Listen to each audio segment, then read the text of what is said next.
And we are back. We're back.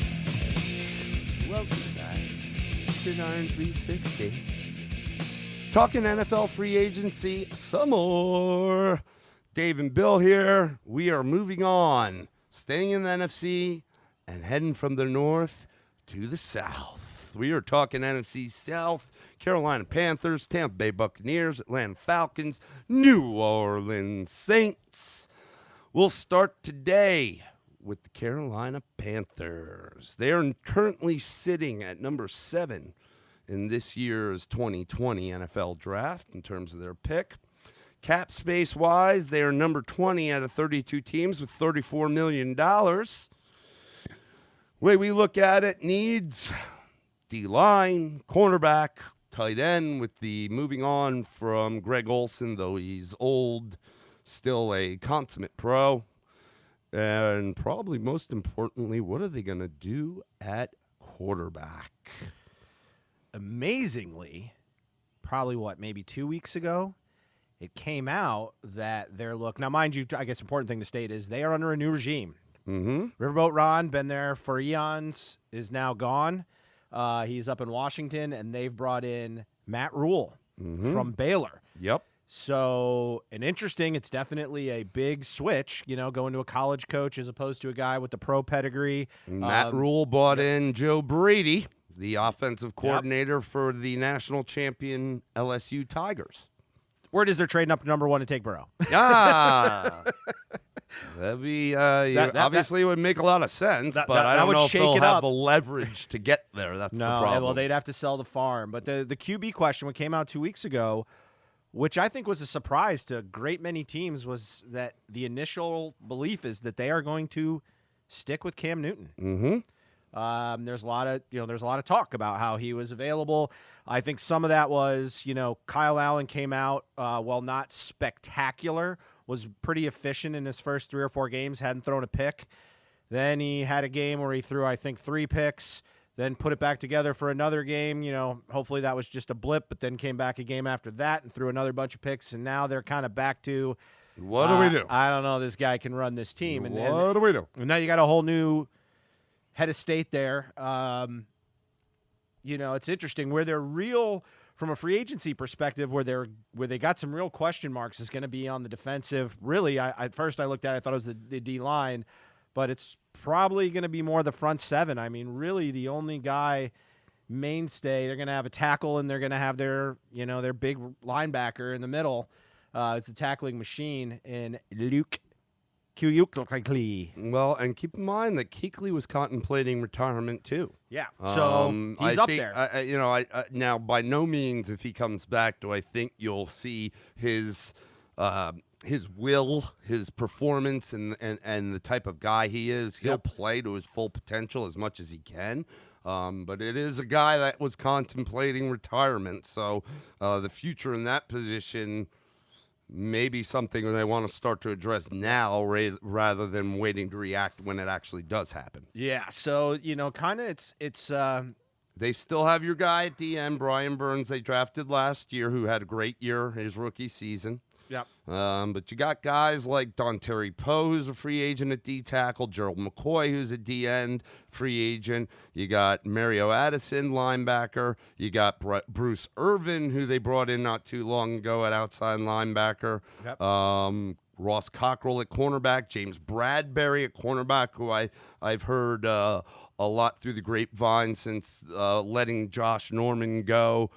Not Josh Norman. Josh Norman was with Washington. But I heard that Bradbury's a guy they're going to try to focus on bringing back. He's somebody that's definitely improved at his position. Trey Boston at free safety. Kyle Love at D-tackle. So Stacy McGee at D-tackle. Not all these guys are starters, but they are position pieces that if lost, they need to find replacements.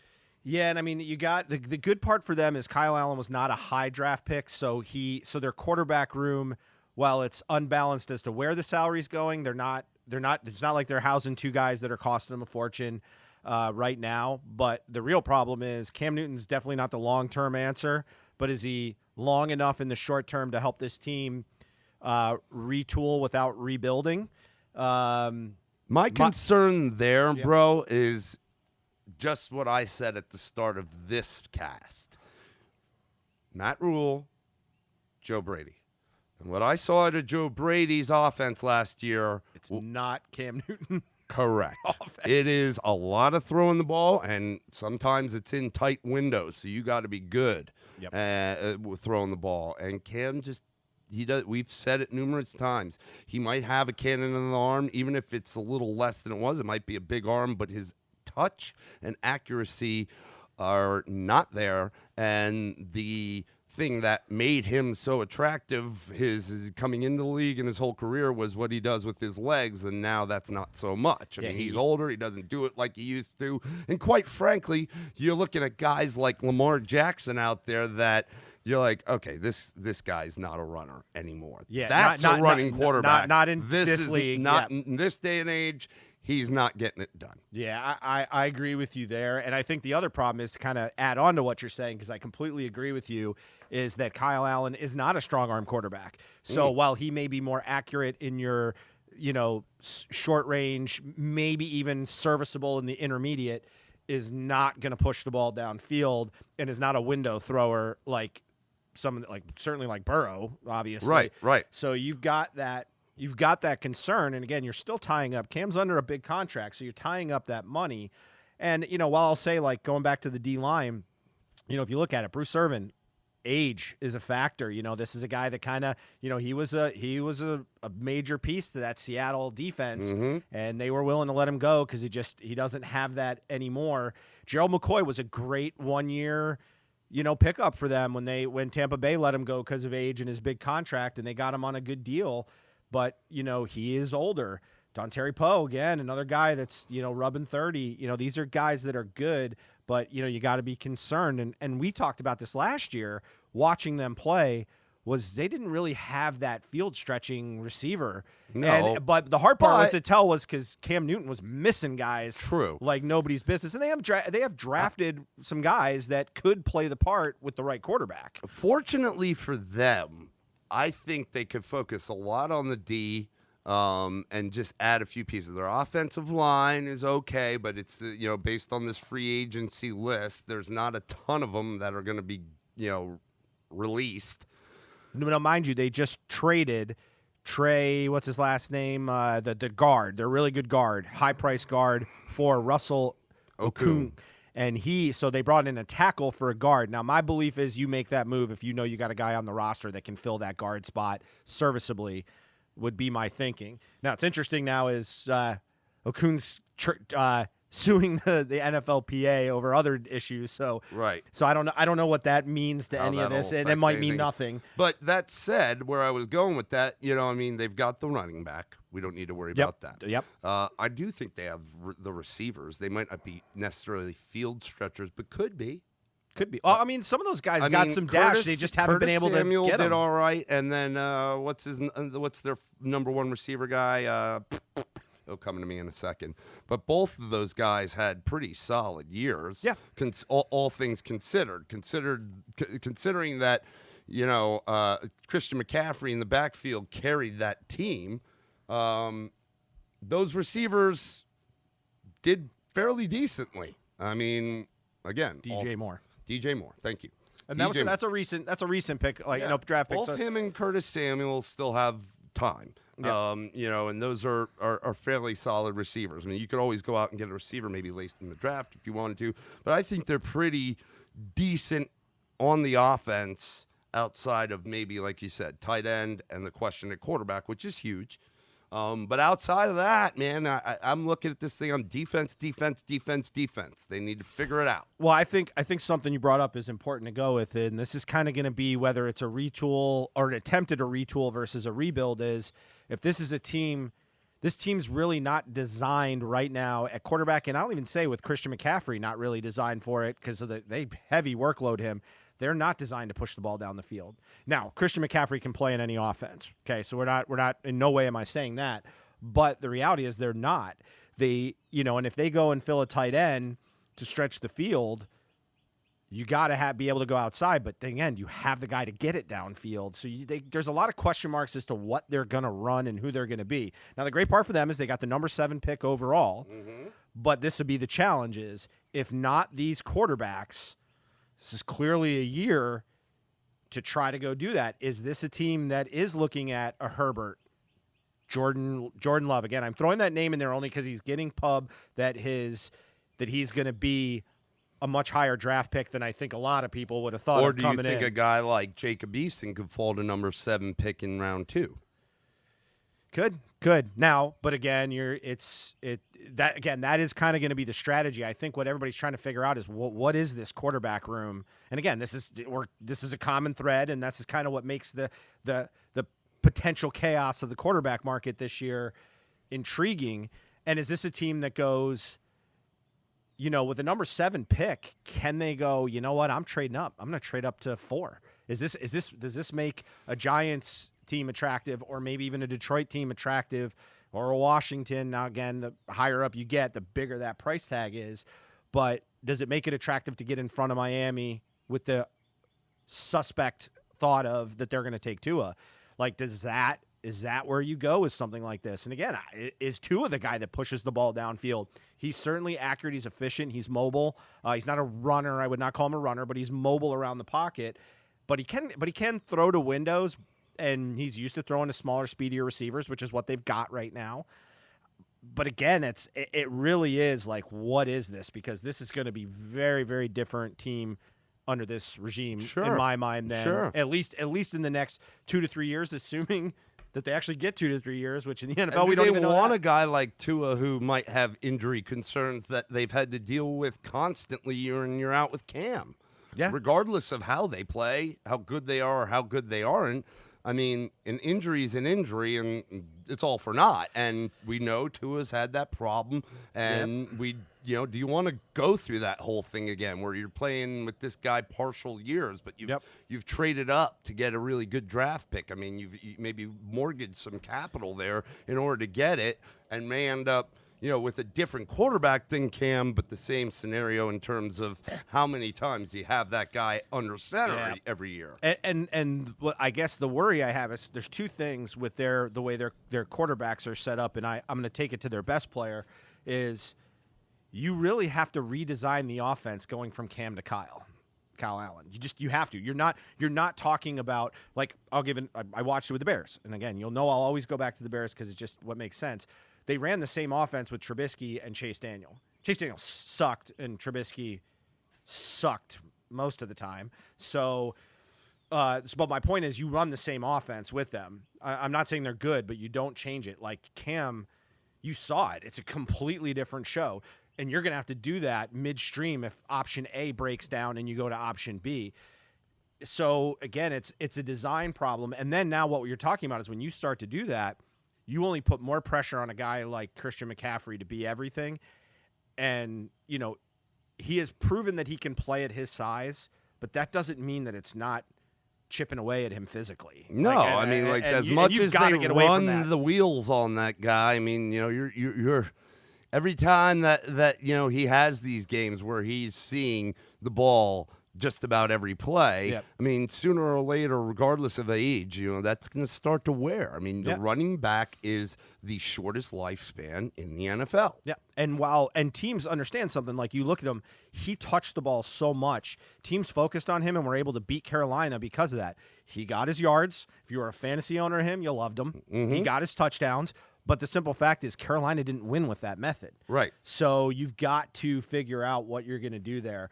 I certainly think tight end is there. I put cornerback on there, but I agree with you. I think Bradbury is a definite re-sign, but understand he's getting a bump. He's getting a nice bump there. And then they've got to decide what they're going to do on D-line. To me, if I'm them and I'm sticking it and I'm not going to make a major move at quarterback, I don't know. I think I got to go out and look at some of these free agent quarterbacks and decide who on my roster right now is my one. I think you got to decide between Cam Newton and Allen, and you've got to go out now. To me, I would probably look at Allen and go the route more of, like, again, the Bears, of bring in a guy that could potentially win the job. Like I think a guy like Ryan Tannehill could fit in very nicely with a team like this if they could afford it. Now they have to go without, but right, and Cam has to be the sacrificial lamb if you do that because of the contract amount, and I don't think that's a bad thing. I think that's a smart thing. if they go that route, then I think they're going to find themselves with a little bit more flexibility. But, I'm just looking at the contracts coming off. Like, you got a lot of 1 year, you got a lot of older guys, so you're going to have to piece this together with a retool with one year hits. Like, you're going to have to get a Gerald McCoy that comes out and plays well for you.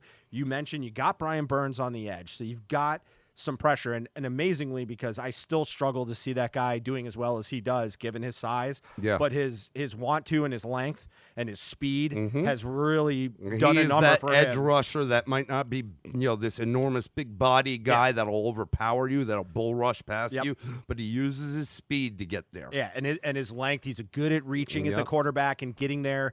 Kind of like Khalil Mack, but without the power. His hands are pretty good, especially for a rookie that came in. That's only going to get better with the hands. And his hand play was very good at the DN. That helps. But you've got, I think, with that guy, you've got to be able to keep. He's not going to defeat the double team. So if you don't protect him with good space eating, pressure in the middle, I think it's a guy that'll suffer. So the point is, they've got to fill that, and they've got a lot of guys right now that are going to come due.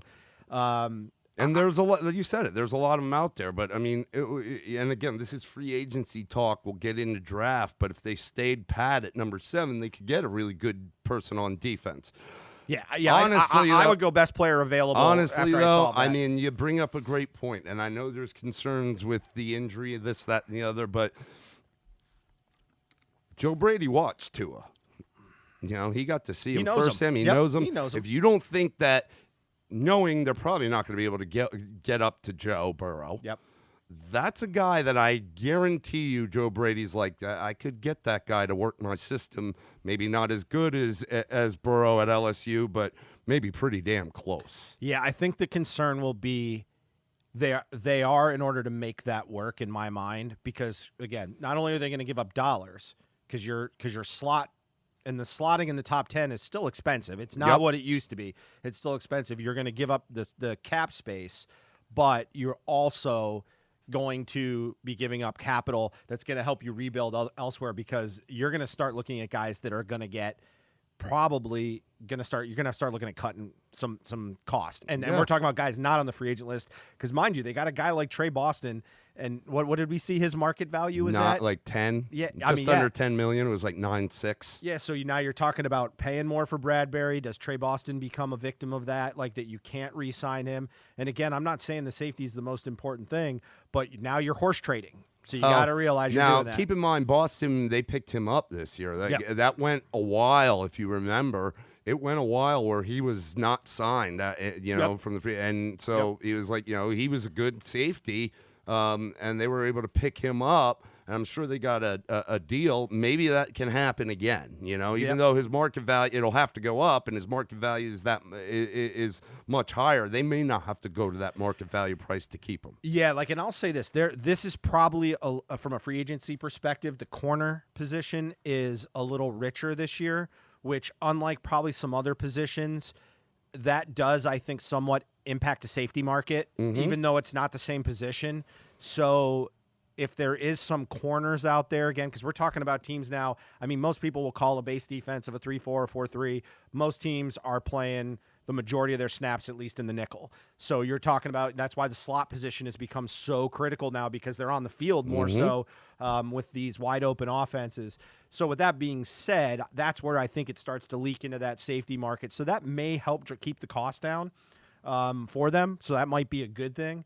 But I just, this is a team that I think is probably, I talk about the retool versus the reload or versus the rebuild. I think this team's a lot closer to a rebuild. And the question is, again, I go back to it's going to be interesting to see that college transition with Rule, and it's been done. But what does that vision look like? And I'm not really sure with what they're going to do. I mean, do you kind of have to go, look, we've got an aging defense, and though it's good, we just got to spend money on offense. We have to protect Christian McCaffrey, because we don't want the wheels to come off that guy at the point where we start getting good. It's kind of like the Saquon Barkley, that was always you and I talked about it 2 years ago when you draft him is, do you draft this guy without a solid offense and find out that you've worn him out when you got good? Yeah, when you got good, and then all of a sudden, by the time we get good, he's already worn down. He's not who he is. Now, I think he was a special player and won't be, and I think they've made it looks like some potentially good decisions. Like the quarterback position has the potential to be solved, and that's huge for them. So, but I don't know that Carolina's really they're not there yet. They're not, because they don't have that quarterback. And if they spend this draft capital and this cap space on quarterback, to me, if I'm looking at them, I think you go the route of if I was to, I don't want to make a prediction, but if I was to say what I would do, I would lean more towards Kyle Allen as a potential starter. I would look at that, again, that Andy Dalton-ish type player, the guy that maybe can compete and win you some games so you can protect him. And then I would go get best player available at number 7, because you can get a game changer at 7. Yeah. You can. So, and where that's at, you look at it. Maybe not necessarily O-line for them, but I mean, you're probably still looking in that tackle market. I'm trying to think about who you're looking at. You could go out and get like a Jerry Jeudy or a CeeDee Lamb if you wanted to upgrade your pass catching. I think it opens up more options for them and best player available, because you don't want to miss on a 7 pick. No, you don't want to miss. You don't. My thought process is very similar. I think they need to try to resign, a couple of these guys that we talked about, and if not, replace them with guys that are in the free agency market defensively, that is, that they might be able to get for the same price or less. Yep. And, maybe go out in the draft and try to, solve some of these problems. But it wouldn't shock me to see them try to make a move to get up to get a quarterback, or even if they stay at 7, take a Herbert or somebody like that. Now, it's a little bit of a reach for, I think, a Jordan Love or a Jacob Eason, but I think if Herbert's there, you got to start Herbert thinking, is a guy that you really need to think. The only problem is with the Herbert for them would be, because this is the tough part. You've got to make the decision in free agency. So if I'm sitting on Cam, did I miss the window of other players that I would use to sign with that contract money? Because now maybe I'm thinking maybe Cam goes. But you know what I mean? But then those defensive players you might have gone and gotten free agency, that money opened up a little too late. So, well, I mean, they got to make a decision. When is that decision? Do we have any idea? I mean, free agency is going to open this week, and you're not talking about a draft that's not for another. He's not a free agent, though. Who? Cam?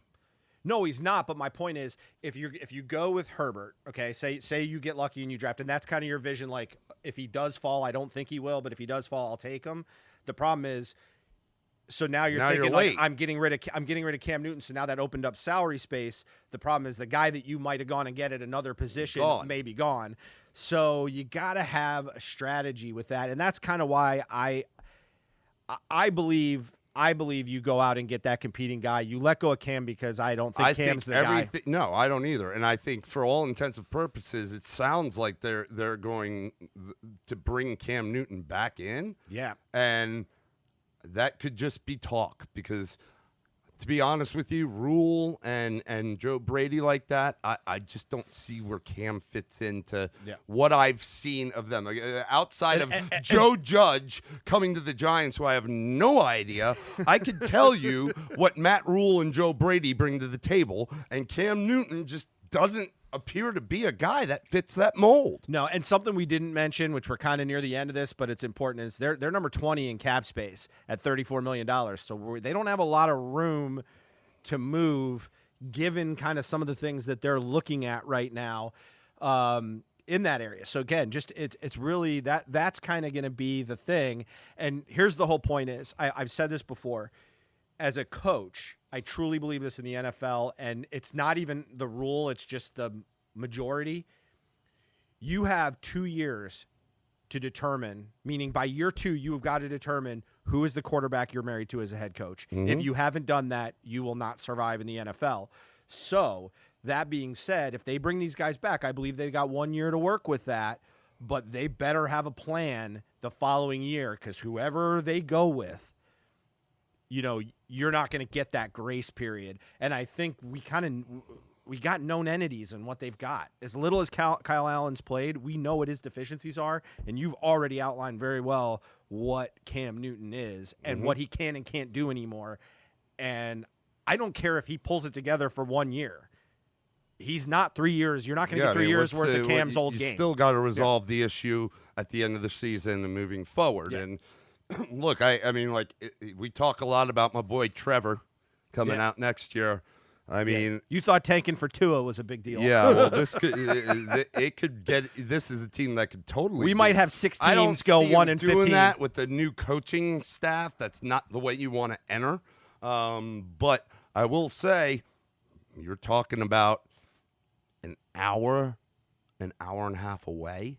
They're going to see a lot of this guy on their local news, everything about Trevor. So this is a guy that's going to be like all over the talk for the next years, but even more so when it's right in your backyard. Yeah, and what'll be interesting too is we'll talk about Trevor Lawrence, but kind of just because we're talking about Cam Newton, I don't know that I'm not going to say they're the exact same player, but certainly a little bit more on the comparison level is it's likely could be a Justin Fields coming out. Yes. Now, but if Cam Newton doesn't fit this offense, Justin Fields is closer because I think he's a better passer. He's certainly more accurate, but he is that big physical kid with more of a physical running style, and he's not the polished passer that Trevor Lawrence has proven to be.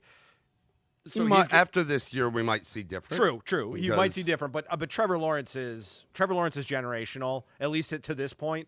He appears to be generational type talent. Yeah. So that'll be kind of the interesting thing is like you're going to have to start making those decisions. And again, unlike a Saquon Barkley, Christian McCaffrey is a few more years down the road. So you're talking about a few more years of development beyond this year. And there again, you're trying to survive to win games. It'll be interesting. It sounds like Cam Newton's staying. So to me, if that's your plan, number 7 is you got to go best player available, and you got to hit. Yeah, well, and I think that would be defense. I mean, again, by what I'm looking at, and I'm going to touch on it again. The free agency list is hefty on their defense, and not just that, but those free agents that are out there on their defense are old, and so. If you don't address it sooner rather than later, you're going to eventually have to do it. So especially if they re-sign Cam Newton, and they've got, in my mind, draft and free agency, throw everything in the kitchen sink to bring in defensive pieces. Yeah, and I mean, does that put a guy, even though he didn't really grade out well, and I think he had some injuries, but is kind of having his draft stock kind of move a little bit as like a Derek Brown? Do you bring in a game-changing D tackle?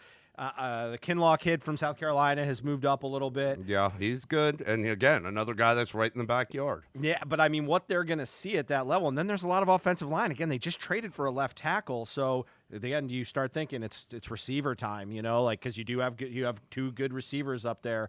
That's going to be kind of the interesting thing to me. I'm trying to look at their needs and see who would make sense. Because I think beyond that, you start reaching a little bit with number 7. So to me, I guess I got to take best defensive player available is what I think. Yeah, but I mean they're going to miss the game changers of Isaiah Simmons. They're going to miss the game changer of Chase Young. Like those to me are your surefire. Probably miss Okuda. Yeah. I mean those are probably Okuda. Even I would say is because he's a corner, it can be a risk. But I would say those 2 guys are guys that you can probably pencil in for 10 years. I just believe that. Barring an injury, I think they've got that kind of talent, and I think they're game changing now.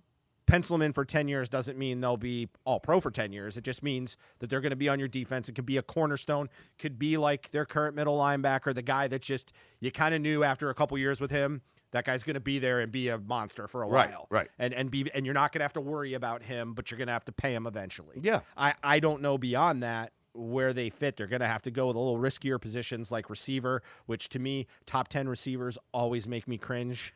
But because there's just been so many busts over the years, but there is talent. There is talent. I mean, a Jerry Jeudy or a CeeDee Lamb could be a pretty awesome compliment to this team. So sure. So anyway, all right, went long on that one, man. I don't know. Carolina kind of was on my mind, I guess. Carolina. All righty. Thank you for that, James Taylor.